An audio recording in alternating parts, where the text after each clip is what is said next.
కుంభరాశి.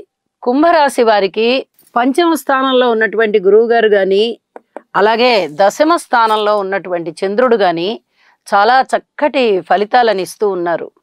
మిగతా గ్రహాల యొక్క వ్యతిరేకత ఉంటూ ఉన్నది. అయితే భార్యాభర్తల మధ్య అనుబంధాన్ని జాగ్రత్తగా కాపాడుకుంటూ వెళ్ళాలి.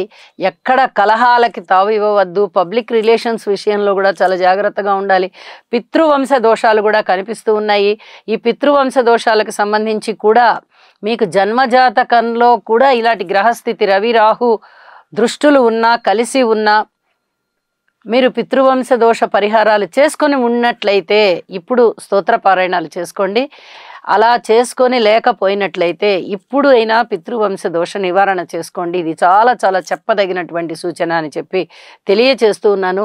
మీ రాశిలోనే చంద్రగ్రహణం ఏర్పడుతూ ఉన్నది 7వ తేదీన. మనం 6వ తేదీ వరకు చెప్పుకుంటున్నాం వారఫలాలు. 7వ తేదీన ఈ గ్రహణం ఏర్పడుతూ ఉన్న కారణం చేత కొన్ని రకాలైనటువంటి ఇబ్బందులు ఉంటాయి. గ్రహణం కూడా చూడకూడదు.